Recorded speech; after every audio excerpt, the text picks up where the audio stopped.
one of the reasons that we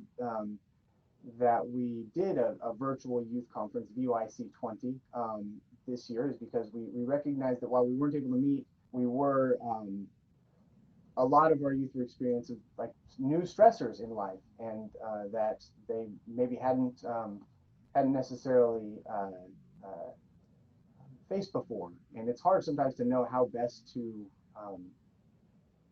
how how best to deal with new stresses in your life. So when the proposal came forward to have someone present on this topic, the youth were discussing it, and Brother Sherman has been a friend of mine for a long time, and I and Chestnut actually knew that he worked in this sort of thing, and she recommended him, and I said, oh, that actually is a great idea. So Jonathan Sherman is a licensed marriage and family therapist. He's a relationship strategist. He specializes in great relationships.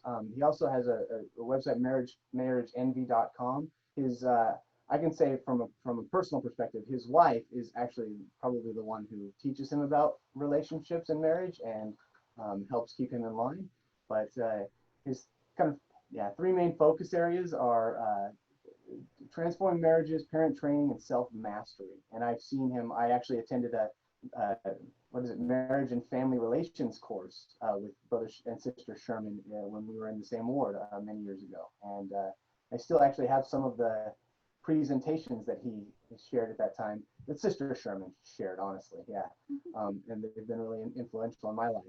He was the director of training and development at People Smarts, which is a leadership firm specializing in emotional intelligence. He was the youth substance abuse coordinator at Valley Mental Health and an instructor for the state of Utah shared parenting course for divorcing parents.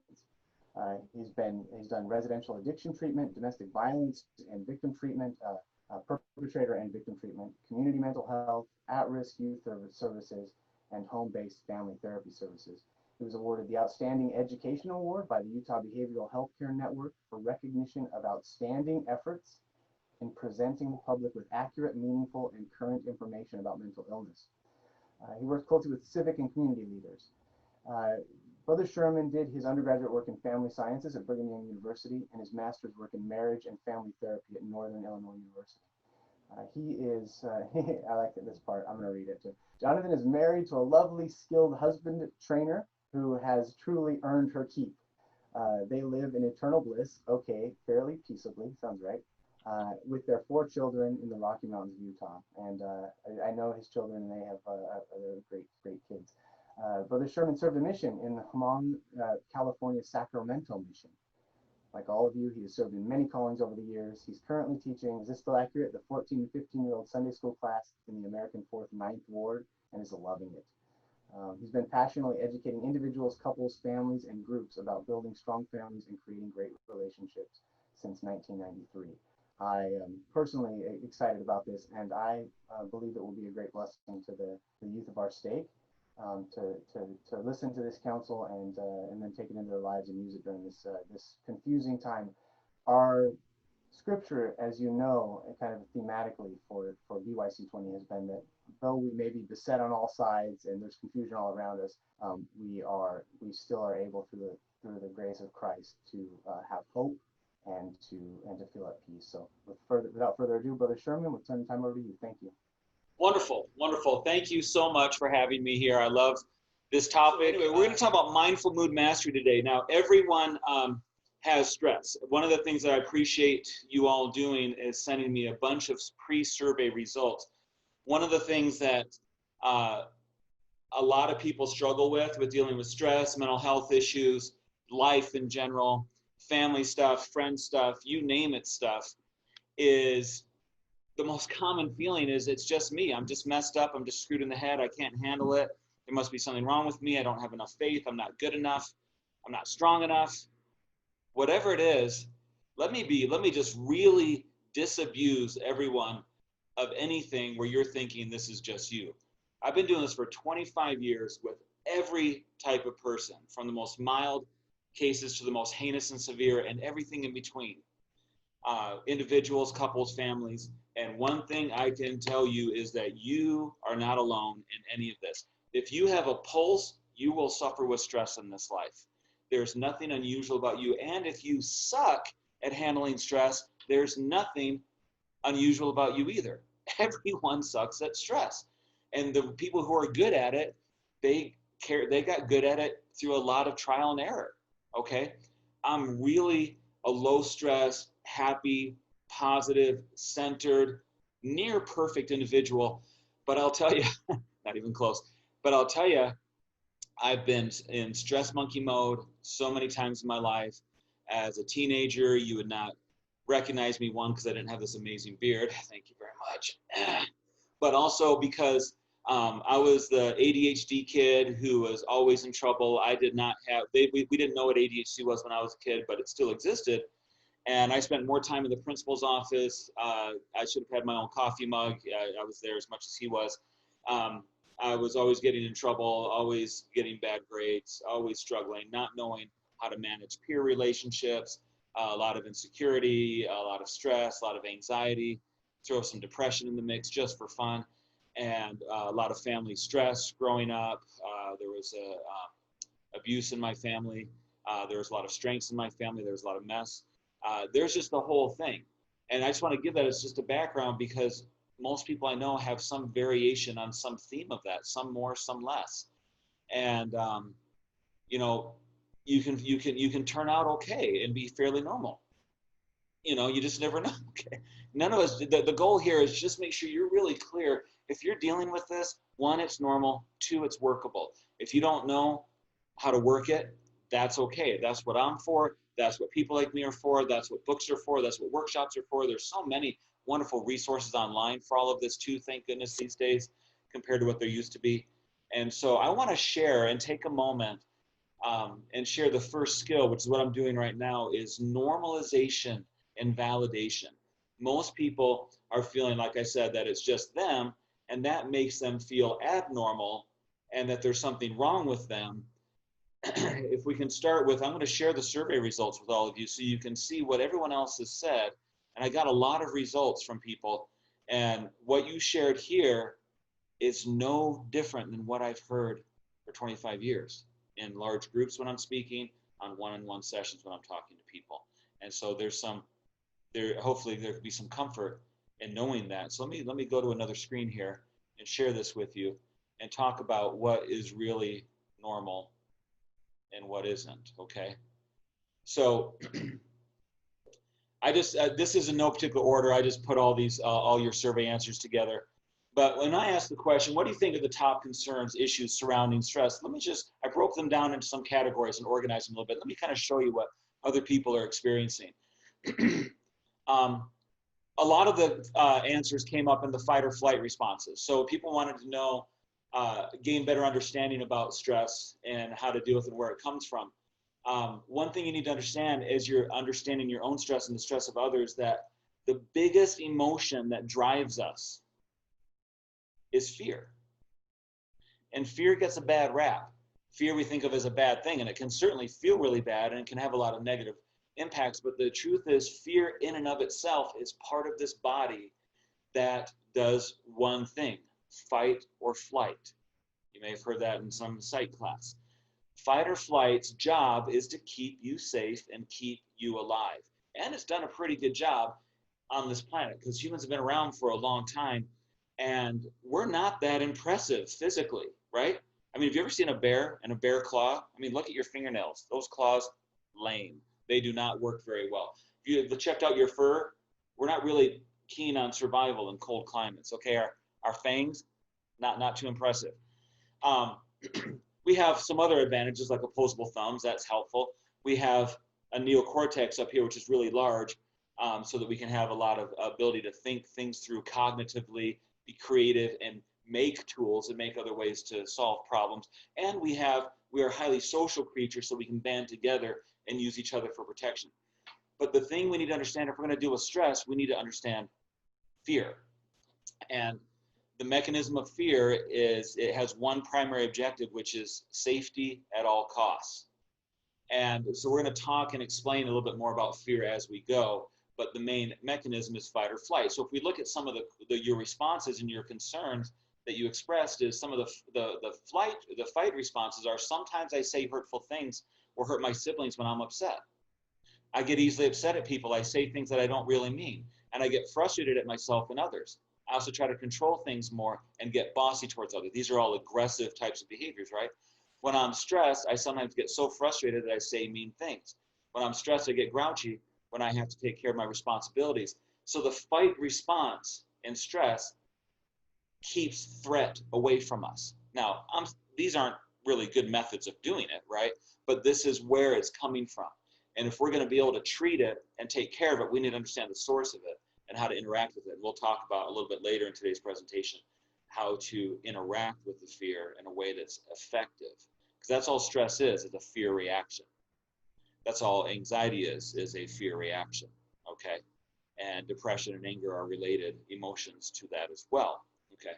So one of the strengths that someone shared that they have in dealing with the fight response is I'm pretty good at apologizing when I'm feeling stressed and lash out at people, right? I love that. I've lashed out. I've lost my temper. Ask my wife and kids. This is not a perfect man who's able to practice 100% of what he preaches. I try to practice what I preach. I encourage you to practice what you preach, but I shoot for about 80, 90% of practicing what I preach. I don't know how to do it perfectly, but I shoot for A's and B's. Some things I'm on the honor roll with. Some things I'm still just passing with D's at in life, you know. And I'm sure that's true for so many of you too. So it's good to normalize that. Some of the flight responses you guys gave is when I'm asked to speak in front of a group, I get very nervous and stressed. Many of you may have heard that the fear of speaking is number 2 on the ranking of things that people fear. Number 2. The first number 1 thing that people fear is death. Fear of speaking, what I'm doing here, is terrifying for people. And I do this in front of a group of 20, a group of 50, a group of 100, a group of 500. It used to be terrifying. One thing you don't know about me, but one thing I know about anxiety really well, you probably won't see it too much in here because I'm pretty good at it now, is I'm a stutterer. And you want to talk about anxiety in general and then anxiety speaking in front of people, I had to take a lot of time learning how to not stutter. And so I just want to share that just so that you guys know that there are ways of managing really crippling forms of stress and anxiety, okay? And now I make a living off of speaking, off of being able to talk well. So if you suck at something, you can become amazing at something. Just bear that in mind. That's good news. At times when I'm stressed, I sometimes neglect my responsibilities. That's flighting away, getting away, running away from problems. Sometimes when I'm stressed, I forget that my siblings need me and I only think of myself. Sometimes flight is running, not just running away from a problem, but it's isolating and withdrawing away from problems deeper into ourselves. And we get more isolated and more self-focused and things like that. And we lose focus on others. This is all normal, okay? I'm not saying it's good, but it's understandable. And that's an important thing to have in mind. Another thing that occurs when we get stressed, we get into a problem focus. When I get stressed, sometimes I think about all the bad things that have happened to me, which is understandable. One of the things we need to be aware of as we get into a problem focus, when people are talking, well, of course, when people come to me and they are coming to me, of course, the only reason they come to me is because they have problems. And I've had a lot of people over the years who aren't my clients, or sometimes my clients will say the same thing, but people ask me if they don't know me, they'll say, well, so what do you do? And I'll say, well, I'm a therapist. They go, oh gosh, I couldn't do that. And I'll say, why? And I know the answer because it's always the same answer. I say, oh man, it just sounds so depressing. I couldn't listen to people whine and complain about all these hard problems and these negative things in their lives. And gosh, that just must be so depressing. And I'm like, man, that does sound depressing. I'm so glad I don't do that. And they're like, what are you talking about? You deal with problems all day. I said, no, I don't. What are you talking about? I said, people are coming in with problems all day. Absolutely. That's not what we're dealing with. We're dealing with solutions. We're dealing with people who have had the burden of these problems for so long, and they've hit the wall so many times that they're finally tired of it. And they're finally willing to do something and muster up the humility and the courage to walk through a complete stranger's door. They don't know me. Most people have a stigma around counseling or therapy or mental health issues. And so the thought of going to talk to some quack, to some shrink, and bear open all your problems, all your embarrassing problems, all your humiliating failures, all of that in front of a complete stranger and not know if it's even going to work, not know if you're going to like the guy. Excuse me, I got some in my throat. That's terrifying for people to do. terrifying. And yet they do it anyway, and they walk through my doors. And the courage that that takes, the humility that takes, how do you not respect somebody like that? How do you not admire someone like that, right? Because Christ said, I show unto men their weaknesses that they may be made strong through me. The only way we get strong is by facing our weaknesses, facing our problems. And then these people come in that they think they're messed up. I know who they are because I know how much courage it took to walk through that door, and how much humility it takes. Those are strengths. And I see them as people who have strengths, and then I know the secret because I know how this stuff works. And I know that we can take them from this place to this place through creating solutions. That I'm not going to be just focusing on their problems. I'm going to be focusing on what's right with them. I'm going to be focusing on what resiliency they have, what abilities they have, and they often don't know it, how awesome they are, but I'm really good at finding what's awesome with people. I'm really good at helping people discover and find their strengths and take them to a place of help them. Together, we come up with solutions. So most of my day is not spent dealing with depressing problems, even though the problems are very heavy, very depressing for people. But me and these people, we spend time developing a great relationship, and we laugh in here and we joke, and we're irreverent and silly and just real and authentic, and we just talk about real problems, and we'll laugh about them, we'll cry about them, and we'll deal with them. And in the dealing of them, we're creating solutions. So at the end of the day, instead of me being depressed and drained, dealing with all these problem people, I spent my whole day dealing with humble, courageous people who are facing problems with courage and strength and power. That's impressive. That's cool. And so fear, though, and anxiety and stress and depression gets us into a problem focus. So sometimes we need help, sometimes external help, divine help, brother, sister help, whatever, community help, to get us out of that problem focus and into someone who can help you develop a solution focus and see all that is right. We can still address what's wrong, but we have to also see all that is right. Thich Nhat Hanh was this Vietnamese Buddhist, and he wrote a lot of wonderful things that I've enjoyed. And he said, every day we touch what is wrong inside us and around us. And as a result, we are getting sicker and sicker. He said, instead, we need to touch what is right inside us and around us. And that's an important focus that we can move towards. So some other things, and feel free to interrupt if you have any questions or type questions, and President Answer will share those with me, and we can stop my flow. Otherwise, I'm just going to keep running and jabbering and sharing stuff. Awareness, knowledge, tools, and skills. Nothing yet, but lots of people were laughing for the show at your good jokes. Good. Well, the main thing, number one rule is it's hard to make a Zoom meeting interesting. And I've been to so many talks and presentations and conferences that are just snoozeville, man, right? Oh my gosh. Ugh. So one of my goals is I'm always thinking, what if I was in your seat there? If this guy can't keep me awake, then I got to turn the guy off. I don't care how smart he is, got to turn that guy off. I totally understand. ADHD kid, got to be entertained. So I'm glad to hear that there's some laughter there. That's good feedback. Thanks, brother.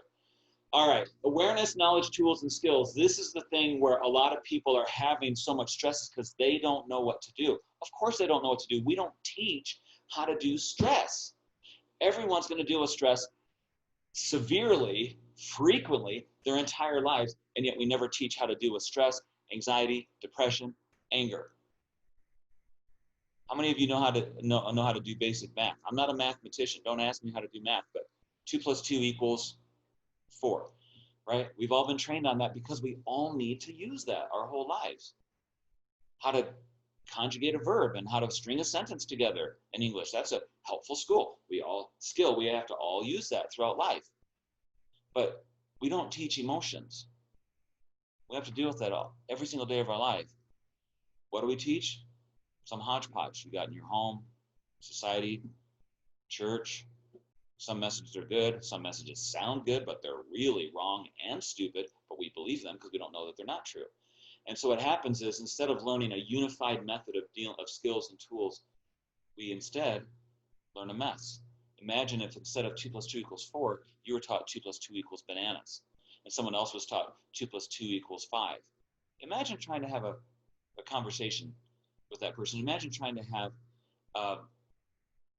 being able to function in life if everyone was doing something different. Well, everyone's doing something different with stress and emotions, and everyone's got different opinions and ideas. It's a mess. So I'd like to know, uh-oh, I just lost. Hold on. Looks like I just went into sleep mode. There we go. Hold on a minute, folks. Don't change that dial. As a note, I will tell you that Brother Sherman is also famous for the bus, which is a restored VW van that he drives around Utah Valley and other areas, and is world famous. Shared throughout the world, pictures of people drawing with chalk on his bus. So there's a note. Thanks, Oh, President. yeah, there it is. There it is. There it is. And I'm glad you brought it up because that's a good segue into the tools discussion. Okay. So that chalk bus, it's painted in chalkboard paint and it says Draw on Me, and there's chalk and a little shower caddy on the back. So if any of you ever come through American Fork, Utah, because why wouldn't you go visit American Fork, Utah? Vacation destination of the stars. Come over and draw on the chalk bus, man. I'll tell you, it's been a fun thing. My wife and I got that 28 years ago when I was in college. It was painted the original color off-white. It's the camper type van.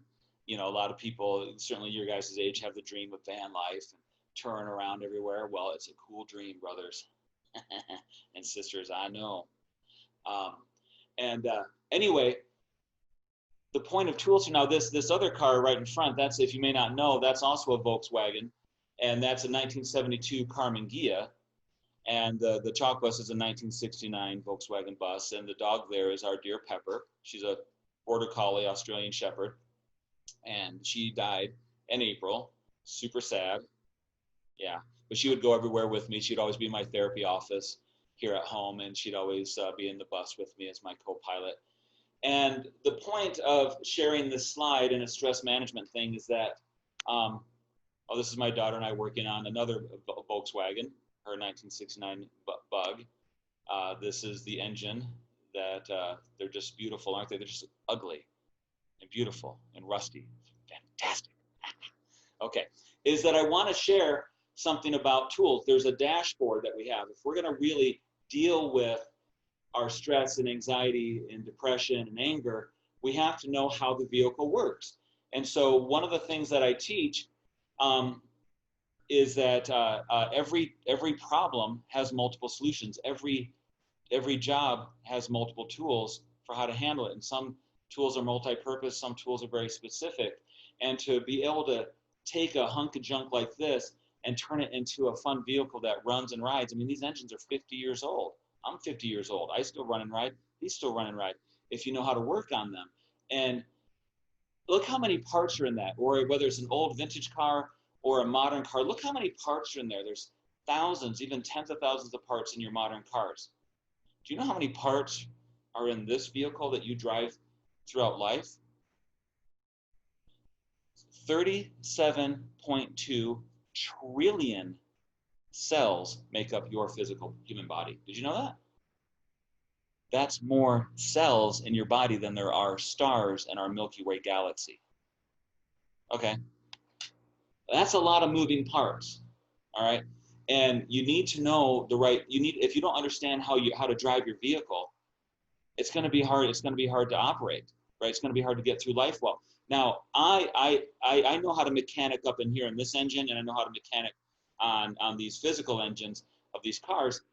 You don't need to be a mechanic to know how to drive your car, right? You just need to know the basics, right? How to read the dashboard, how to use the brakes, how to use the steering wheel, how to check your mirrors, how to obey the rules of the road. You don't need to know how to tear down an engine and build the thing back up. You don't need to know that amount of knowledge, but you need to know the basics of how to drive, okay?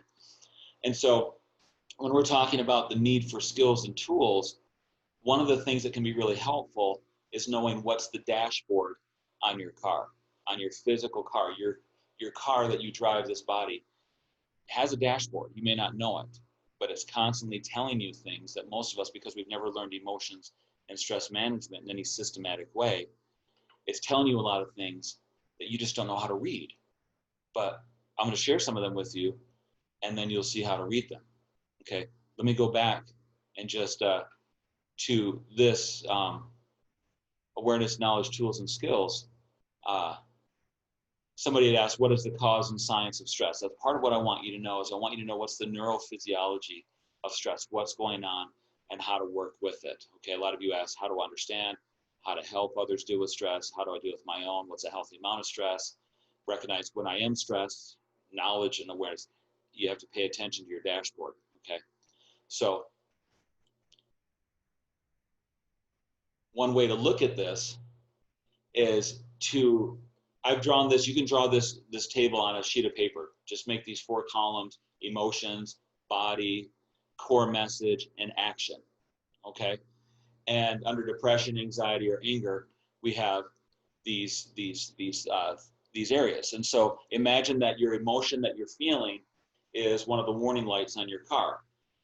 So if you're feeling depressed or sad, anxious, or angry, that's neat. That's telling you that something's going on. When I'm talking about depression here, I say that that's the parent or the primary emotion. Okay, that's one of the core base emotions. Anger at the bottom there, that's what we call the child or the secondary emotion. If anytime you see anger in someone, that's like the top of the dandelion head. That's not the source of it. The root is depression or anxiety. Anxiety is kind of the close cousin to depression and anger. They kind of hang out like a close cousin does. It's kind of hard to have depression without having anxiety, kind of hard to have anger without being stressed and anxious. So all these are emotions that cause a lot of stress, right? And each one of these emotions show up in the body in very unique ways and highly predictable ways, which is good to know, because 2 + 2 = 4 is highly predictable. If you can predict something, you can prepare for something. If you can prepare and predict for something, you can use that thing. Instead of constantly being surprised by it. Most people are surprised by their stress. They fear and they flight and fight from their stress because they don't know what to do with it. It's the unknown that freaks us out. Not knowing what to do, not knowing when it's going to come. And if it does come, I know from my past experience, I suck at handling it. I can't handle it, so I don't want more stress. That's a failure model. There's no way to get through life that way because there's no way to avoid stress in this life.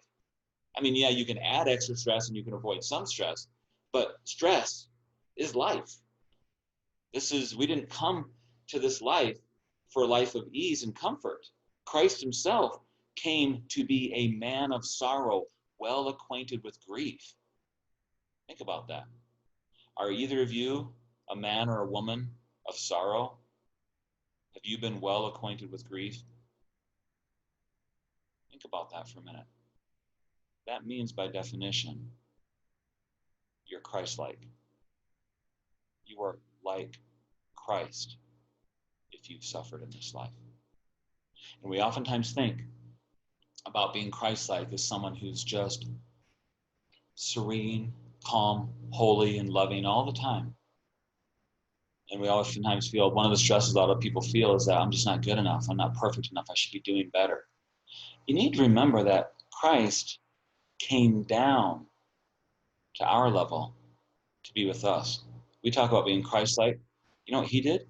He became human-like because he wanted to be you-like. Because he wanted to have compassion and understanding. How could he gain compassion and understanding if he didn't go through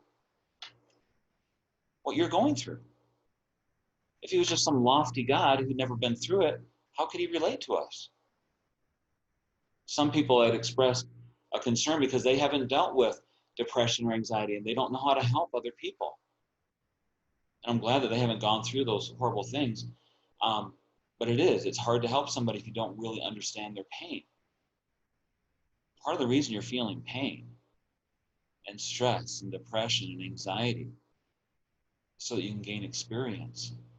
And hopefully one of the things you'll gain, and probably a lot of you have, I'm sure, no doubt of it, you probably gained compassion for others. You probably gained more understanding of what suffering's like. And we can use that compassion, that understanding to help others. Compassion is a wonderful, interesting word. I looked it up once. It comes from the Latin word compati, which means to suffer with.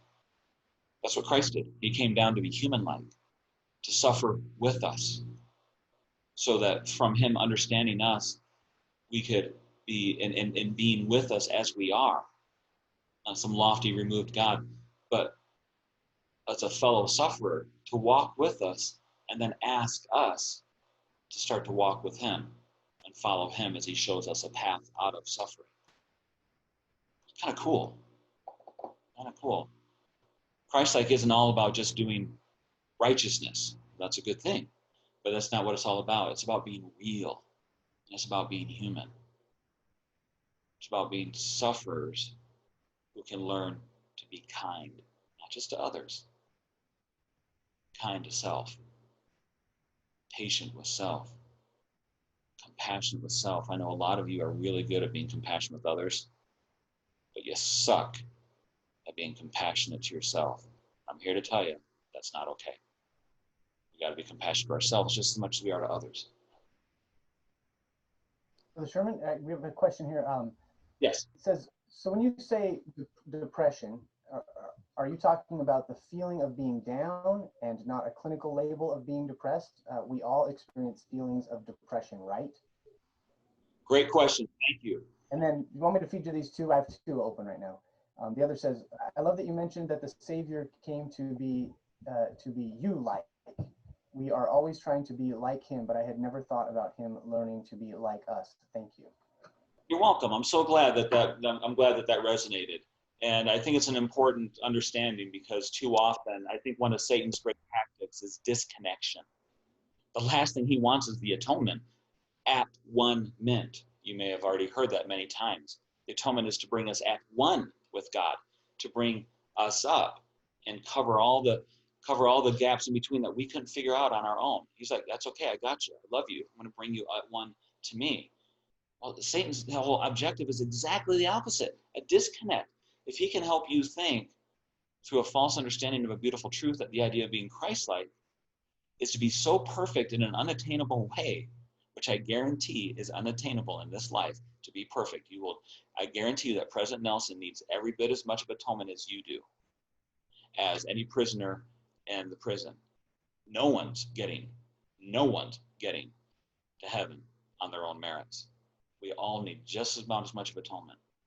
I was explaining to someone the other day who, wonderful return missionary, she just didn't understand the gospel she was teaching, like unfortunately a lot of people don't, because she's worried about how she keeps failing God, and she's worried about him being upset with her. I told her, I said, you realize you can't out-sin God's love. You realize that, right? She's like, what do you mean? I said, you can't out-sin God's love. But I keep hurting him every time I sin or make a mistake. I said, you realize the atonement wasn't an afterthought. This wasn't something that God and Christ were like, okay, we got this wonderful plan. We're going to send them to earth. They've got a limited amount of sins they can accomplish. But if they go too far past that, we don't know what to do. Oh man, they're sinning more than we anticipated. I paid for that sin, but what about this one? None of this was an afterthought. This was all built in. Every sin you've committed, are committing, will commit, has already been paid for by an infinite and eternal atonement. Why? Because they love you like crazy. You cannot out-sin God's love. I'm not saying to be careless with your sin. I'm not saying not to try and not to improve. But don't you think for a minute that you can out-sin God's love. I've got 4 kids. Some are active, some are not. Some have been easy to work with, some have been hard to work with. It does not matter how much they succeed or fail. They cannot out-sin my love as a dad. Crazy in love with my kids. Even if they're worse, I would still die for them in a second because I'm so crazy in love with them. And I've only been a dad for 26 years. What do I know? God's been a dad for longer, like a lot. So if I'm good at it, I think God's a titch better than Jonathan Sherman at love. Okay? So important to bear that in mind. I'm glad that resonated because Christ being you-like is about connection. You having an unrealistic expectation and pressure on yourself to be perfect is Satan's twist to create a disconnection. Okay. Now, the other question that was brought up was, I'm talking about depression. Yes, I'm talking about depression in a large umbrella term, which is on a spectrum underneath that umbrella from the most mild depression, just having a bad day, just feeling down, being maybe in a bit of a funk, just feeling the blues a little bit, to full-blown, severe, chronic, disabling depression, suicide, self-harm, and everything in between. It's on a spectrum. There's lots of different types of depression, forms of depression, mild, moderate, severe depressions, depressions that act in different ways. You've heard of bipolar depression. There's cyclothymic, there's dysthymic, there's major depressive disorder. There's just a full spectrum of it. I'm still talking about all of that, right? Because oftentimes depressions that aren't taken care of, they exacerbate, they get worse over time, and so they can expand in their problems, okay? So it doesn't matter today whether we're talking about depression, anxiety, or anger. They're all forms of strong emotions that create stress. So, sorry, let me get back to this. In the depression category, if you were to think about, when I ask people this question, I teach people this all the time, because this is part of understanding the neurobiology and the science of how stress works in the body. If you think about what happens when you're depressed, whether it's a mild depression or severe depression, the symptoms may be more severe or milder, but they're very common symptoms. If you think about what happens in depression, most people, when I ask them, well, what happens in your body? What do you do behavior-wise when you're depressed? They say things like, I just feel heavy in my chest. I just feel heavy in my body. I just feel really down. I don't feel like doing anything. I've lost interest. I've lost motivation. I don't want to do anything. I don't want to be around people. I beat myself up. I don't like myself. I don't want to do anything. I cry a lot, or have a hard time sleeping, or you're sleeping too much, or eating not enough, or eating too much, or a lot of things. If you think about what all those things are doing in the body, it is slowing down your activity, it is slowing down the body. Now, let's say this wasn't depression. Let's say we're not talking about mental health or stress. Let's say we're doing a different workshop. Let's say we're talking about a workshop today on healthy balance and mindfulness and peace and happiness in life. And I were to say to you, one of the great things that you could do to be happier in life is to slow down. That would sound like a good message, wouldn't it? Because it is. It's an intelligent message, right? On the seventh day, God ceased his labors and rested. Day of rest. Slow down. You notice that we as Mormons kind of don't do that really well? I think we've done better with the coronavirus, actually, with slowing down, because we don't have as many meetings, and we don't meet as frequently for our callings in the same way.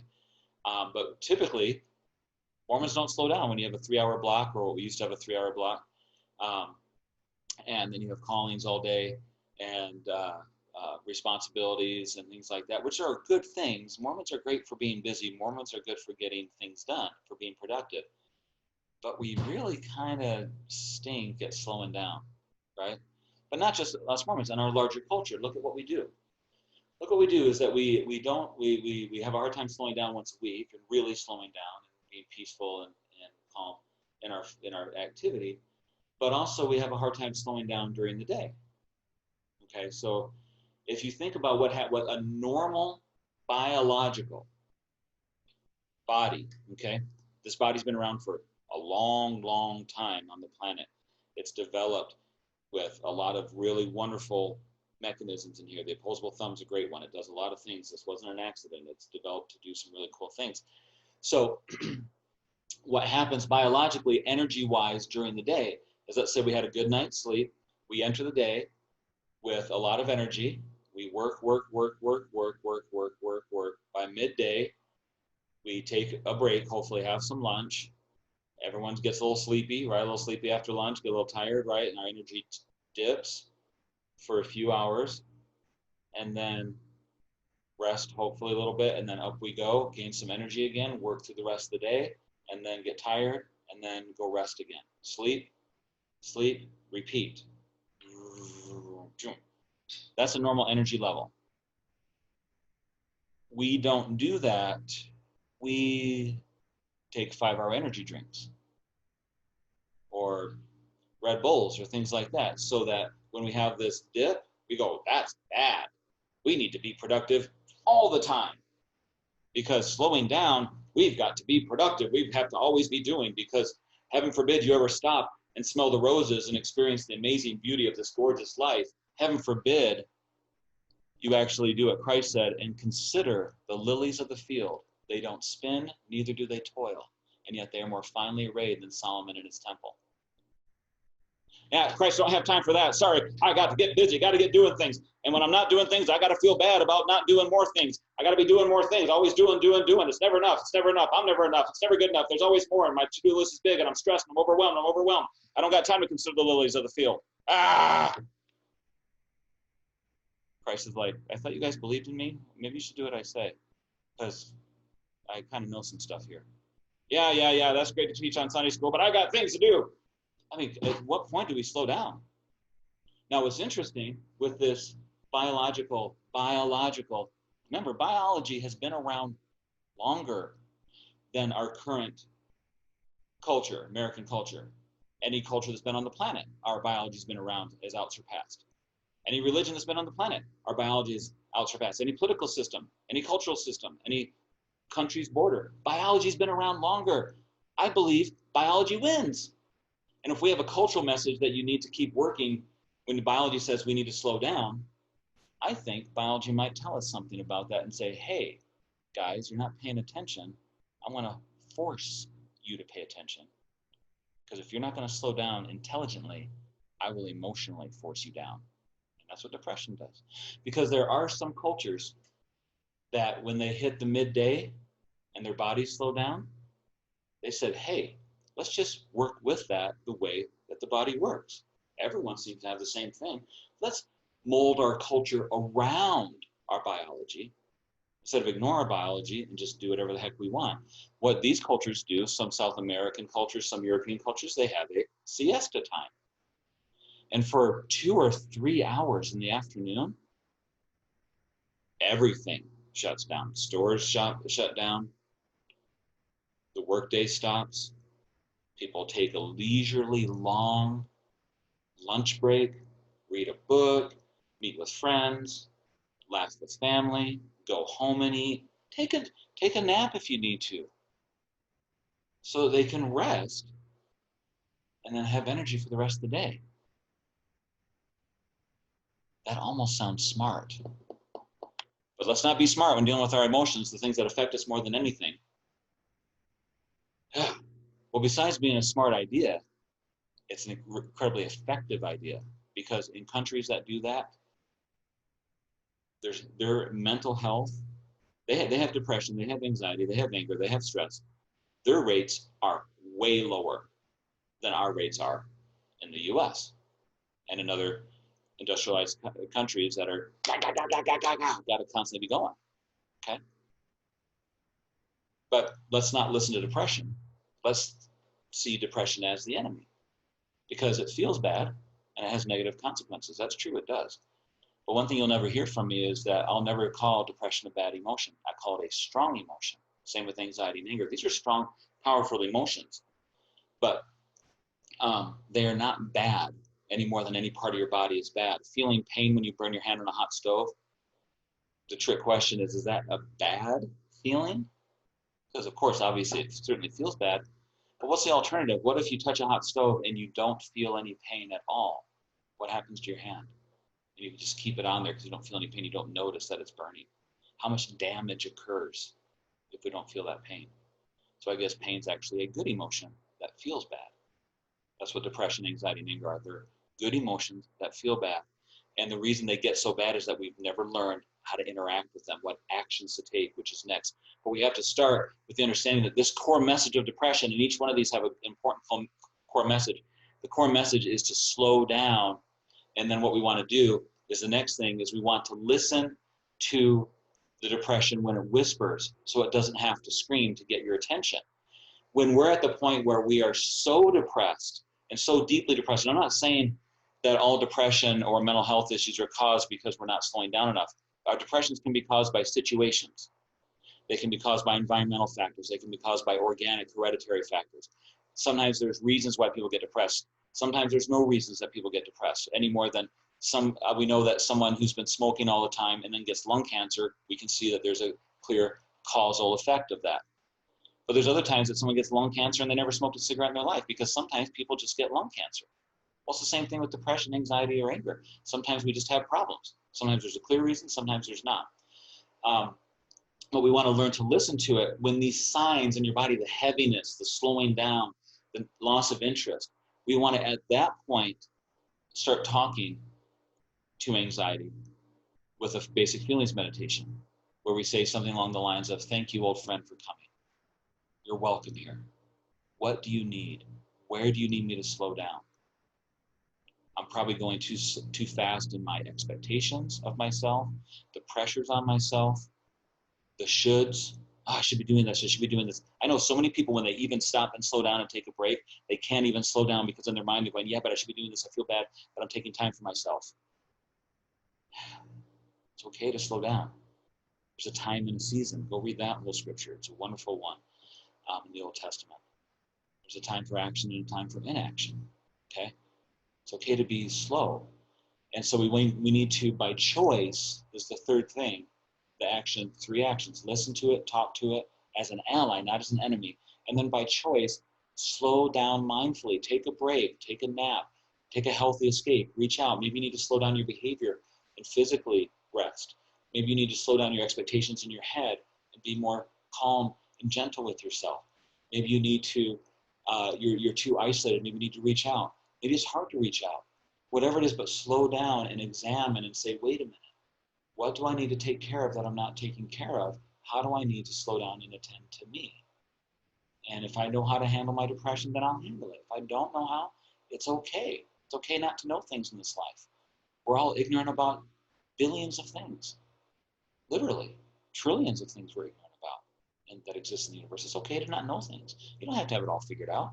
I'm 51. I figured out a lot compared to when I was your age.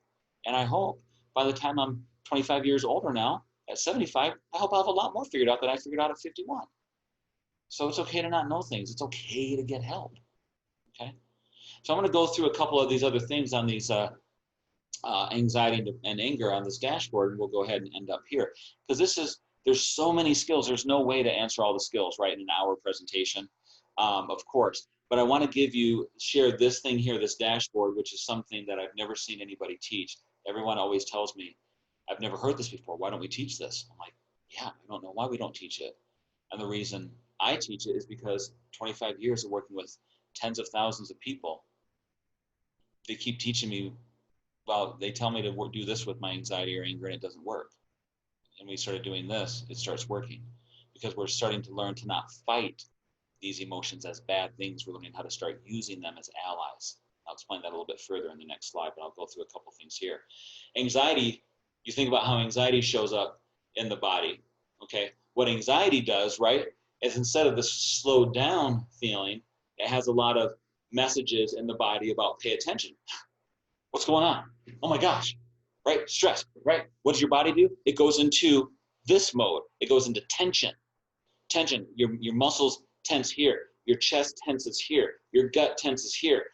Basically, that's the body coiling the muscles, tightening them into a fight or a flight response. That's what it's doing.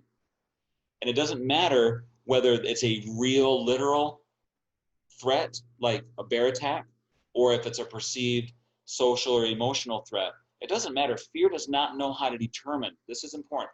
Fear cannot tell the difference between a bear attack and a social stress. It cannot tell the difference between a real, factual problem or an imagined thing you've worked yourself up into a tizzy about. Fear itself as the mechanism cannot tell the difference. Because that's not its job. Its job is to react just in case. And if I were to throw something at you right away, you'd go like that. Because you'd have that flinch response. That's that tensing. That's that protecting yourself. And the reason we bring our hands up here is not just to fight and flight. It's to protect our core, our vulnerable body, right? We got our organs here. And we don't want to get this attacked. We're trying to protect this from a threat, right? Bring our hands up to protect our face, right? And we do that even if it's a non-physical threat. It's interesting. It's very interesting. And so our heart rate increases. The reason our breathing, it goes more shallow up here. Right, I'm giving the exaggerated versions of high anxiety, but even when you have low anxiety, you're having micro versions of this happening because it always happens the same way. You're having this tension here. If you're carrying it a lot of times, you don't have anywhere to release that tension. It goes up into here, into our face. Our face gets more scrunched down. We get, you know, tensity, and we start to get a tension headache up in here, and this tightness starts to develop. All that starts to occur. And Sherman, we had a question. So I thought maybe this might be a time to ask it. So I know that service can help us feel better when we're feeling down, and sometimes after the fact, I feel like maybe I was too focused on myself. But when I feel depressed, it's really hard to reach out to others. absolutely, absolutely. When I feel depressed, it's really hard to reach out to others. And this ties into a previous comment that somebody asked about, am I talking about a mild depression or a severe depression? Because people will say, well, if you're depressed, well, just go out and serve people, or go for a walk, go for a run. Those are good answers. And except that they're terrible answers, but they're good answers, depending on what kind of depression we're dealing with and how severe it is. So if I have a mild or medium depression, sometimes me going outside of myself and helping other people can really help me get outside of myself and put things back into perspective, make me feel better. Getting out and walking or going for a run or exercising or being active can help bring some endorphins up and help me start to feel better, right? So those are good things. So that's a good answer when the depression is more mild, right? But when the depression is more severe, we get paralyzed. We can't function. And then the messages of, well, you just need to go serve other people, or you just need to have more faith, or you just need to try harder, or you just need to go out and do something. Instead of being helpful, those become more weights of heaviness. They become more shoulds of things that I can't do. More pressure of how I obviously can't function. Everyone else seems to be able to handle it. I must really be messed up. And this is where slowing down becomes really important, to slow down and say, wait a minute. Welcome, depression, my old friend. Thank you for coming. Why are you here? What am I not slowing down enough that I need to take care of? And listening to depression, it just keeps saying, you need to slow down. You need to slow down. You've got too much on you. You can't do this on your own. It's okay. Go get help. That's why I'm so thrilled when people walk through my office, because I'm like, I know what depression's been doing. Depression got them to slow down enough to pick up a phone, find a therapist, make an appointment, face a bunch of fears, somehow get past those fears, walk through the door, and take the time to literally slow down and learn something and get some support. So we need to know when it's helpful to use some tools and when it's not helpful to use other tools. So when people say, well, it's good to go out and serve people, it is. So going back to that hippie bus that you saw, the chalk bus, and my wife's Carmen Gia that I rebuilt the engine on, I have so many tools in my garage. One tool of serving others is not enough. That's like a wonderful hammer. A hammer's a great tool. When you need a hammer, there is no better tool than a hammer when you need a hammer, right? But when I need a 10-millimeter wrench, a hammer is a useless tool. It doesn't mean that the hammer's bad. It just means it's the wrong tool for the job. So I'm giving everybody here a super brief outline of what your dashboard is. I can't give you, I would love if we had 3 more hours. I don't know if anybody has the patience for that, but to really teach you all the skills, because I'm teaching these skills in seminars all day with people. I'm teaching these skills to couples and individuals and families over the course of months, so they can learn all the ways of how do I adapt and how do I put all these skills into play. So this isn't the answer to all the problems of stress. This is where you can start to learn how to interface with your stress through depression, anxiety, or anger. Interface with it in a way that's more effective. And then if you don't know how to slow down or how to pay attention, you can then go get that help and knowledge if you need to. So this is an introduction, a way of how to start managing some of these stressors. So thanks for bringing that up. So what we want to do with when the anxiety starts rearing its head and it starts saying we've got to, we'll wrap up here in just a minute. I just noticed the time. We want to listen to it when it whispers, so it also doesn't have to scream to get our attention, okay? And so we want to pay attention when you're feeling a little bit of stress and anxiety and tension. Notice that and do the same feelings meditation. Thank you, anxiety, my old friend, for coming. You're welcome here. What are you trying to tell me? And then I want you to scan and look around. Look around for threats. Look around for problems. And look around for what you're not paying attention to. What do I need to take care of? Maybe I need to slow down. Maybe I need to take care of some tasks on my list. Maybe I need to give myself the freedom to stop putting more tasks on my list and give myself the freedom to go take care of something else and maybe take care of myself. It's not selfish. Maybe taking care of myself is called self-care. And that's a really healthy thing to do. Maybe I need to pay attention to what I need and trust that it's okay to take care of myself. Christ removed himself from the press of the crowd, didn't he? He wasn't always there with everyone all the time. Sometimes he needed some downtime. He needed to take care and recharge himself, right? And the interesting thing is, too, people think, well, I needed to be Christ-like means I need to do everything all the time. Christ did amazing things when he was on the earth. He didn't heal everybody when he was on the earth. We have a handful of beautiful miracles he did. His job wasn't to come to earth and fix everything on this planet. His job was to come down and show us a better way and give us some really good examples and then save us on the big picture stuff, right? Save our soul, save our physical bodies through the atonement. And your job is also not to fix everything.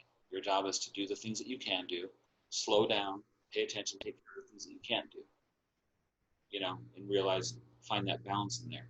That's another way of being Christ-like. Christ-like is not about constantly putting yourself on the cross 24/7. He also stopped and hung out with his publican and sinners friends and had dinner and told stories and listened to each other about their problems and probably told some really good jokes because he was also human-like and he was fun to be with his pals. And he was criticized for doing that, by the way. Well, you're not doing enough. You should be doing more good acts of service and stop hanging out with bad people. Right? So anyway, I realized we didn't get part of it. Yeah. Thank you for helping me see my feelings and emotions as positive things that I should pay attention to, Yes. Instead of something to be ashamed of and suppress. This is a great mental shift. Wonderful. And if that's what that person got out of it and what everybody else can get out of it, then my mission is accomplished. My goal today was not to teach everything. There's no way to do that in less than an hour. But if that's what you got out of it and some important mental shifts, now go out there, all of you, in your own way, in your own time, at your own pace, and start learning about how emotions really work. It's amazing to me how many people I've dealt with who have anger problems, anxiety problems, depression problems. They've experienced it for decades. And yet when I teach them the basics of why their emotions work the way that they do, they've had it for years, but they've never actually stopped and learned about it. And so knowledge is power. The glory of God is intelligence. He does want us to seek ye out of the best books words of wisdom. He wants us to use our brains to help ourselves and to help others. It's good to have faith and pray, but none of us go use faith and prayer alone to cure illnesses. We go to the doctor, right? We have a broken leg. It's good to pray for comfort, but you go get a cast and a crutch, right? Lots of times people are, when it comes to mental health, they think, well, that's different. I should just have more faith and not have to deal with this. It's not true. You can have plenty of faith and still have all these problems. Okay? So go get the help you need. Don't do it alone. And reach out and trust that it's okay to have this. So anyway, I'll go ahead and wrap up. And thank you for your patience. Thanks for inviting me. And I'm really happy to be here. I'm happy to share these wonderful things about our mental and physical health that can make our lives and the lives of others better, because that's exactly what we're here for, to help each other. And I share this and say this in the name of Jesus Christ. Amen.